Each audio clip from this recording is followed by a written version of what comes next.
It was a gray, rainy Thursday. The sky hung low like a wet cloth, and I'd taken a walk through the woods behind my rental cabin to clear my head. The air smelled of damp bark, rotting leaves, and distant thunder. I wasn't looking for anything. I didn't expect anything. But halfway down the trail, just off the path, something caught the light, glinting beneath a pile of decaying pine needles. A phone. Black. Slim.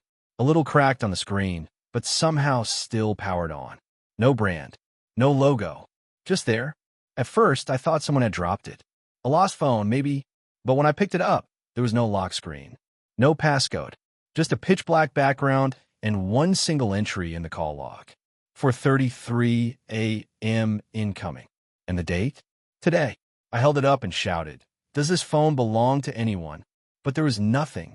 Just wind and trees. The phone had no save numbers, no photos, no apps. Just that one entry in the call log.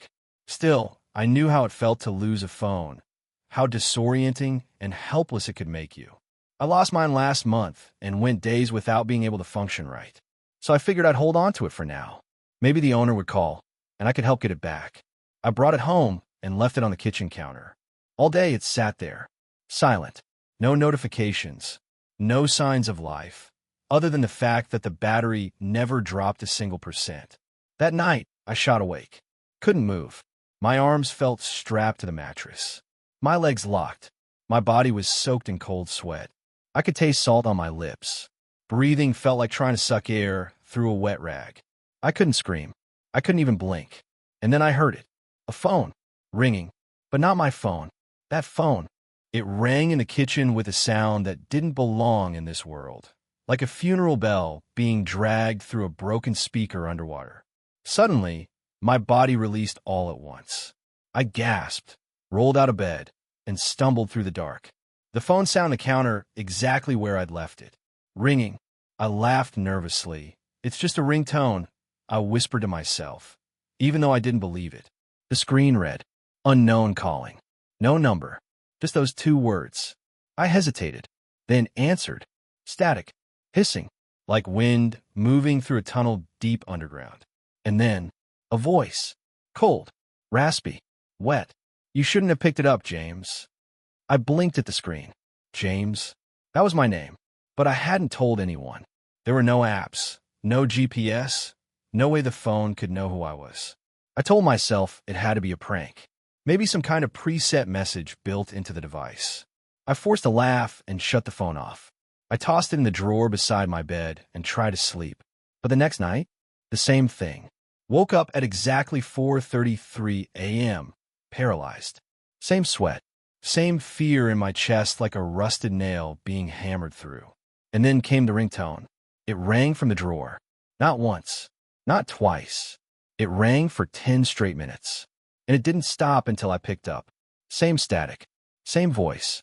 "You're listening now." That's how it starts, James. This time I demanded answers. "Who are you? What do you want?" Silence. Just a faint sound of breathing through water. I screamed into the speaker. I slammed the phone against the wall. It cracked, but didn't turn off. I didn't sleep after that. I sat in the corner of my room until morning, staring at the drawer, wondering if I had really turned the phone off the night before. Wondering how a dead phone could ring. The next morning, I picked it up and walked to the window. And just as I raised it to throw it outside, it rang. But this time I didn't hesitate.